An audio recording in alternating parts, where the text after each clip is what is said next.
चेहराला लागे झन कखरो नजरिया रे लुकाले तोर चेहराला लागे झन कखरो नजरिया रे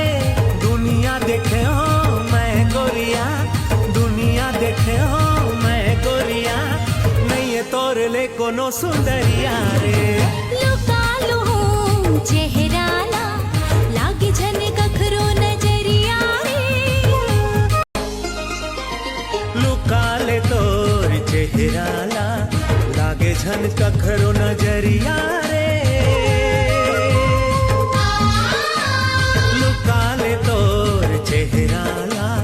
लागे झन कखरो नजरिया रे दुनिया देखे हो मैं गोरिया दुनिया देखे हो मैं गोरिया नहीं है तोर ले कोनो सुंदरिया रे लुकाले तोर चेहराला लागे झन कखरो नजरिया रे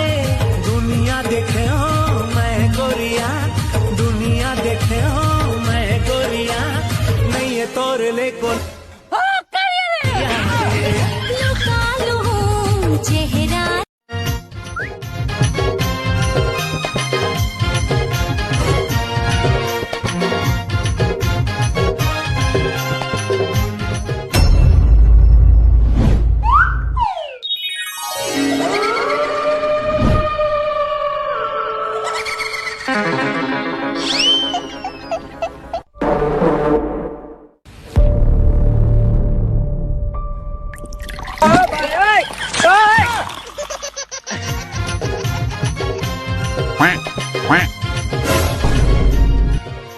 चल जल्दी। ओके हमारे परिवार के इन चकला मिट्टी में मिला नहीं भैया छोड़ प्लीज छोड़ दे भैया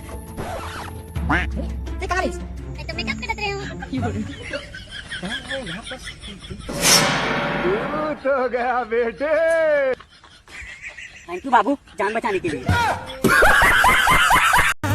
दुनिया देखे हो मैं गोरिया नहीं है तोर ले कोनो सुंदरिया रे लुकालो चेहराला लागे झन कखरो नजरिया रे लुकालो चेहराला लागे झन कखरो नजरिया रे ते मोर मयारो मन मोहना ते मोर मयारो मन मोहना कहीं मन के मन बसिया रे लुकाले तोर चेहरा मूरत के दुख घलो भगवान ला दिखत नहीं एक मिनट भगवान मोला ब्लॉक कर दे है का अजी दिखा देना तुर माला मोर फोटो ला मोरा सन बहू नहीं मिलने वाला होला कही डारिया मन के बात कहूँ कुछ कहना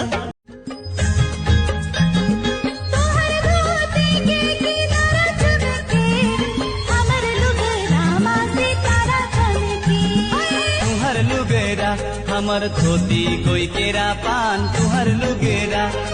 हाय रे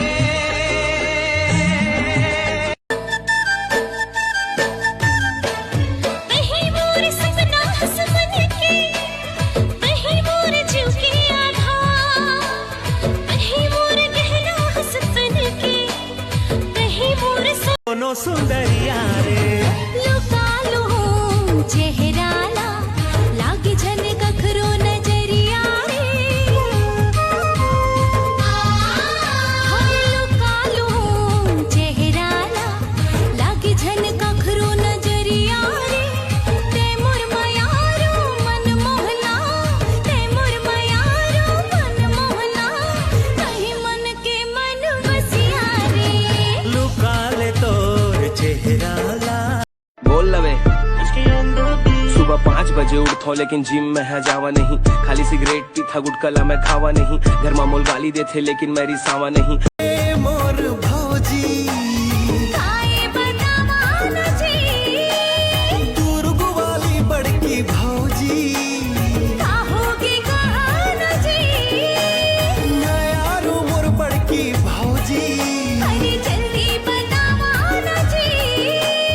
दुर्ग वाली बड़की भौजी तुहर बहनी के के नंबर बतावा सच्ची बोला तस का पूर्व वाली बड़की भौजी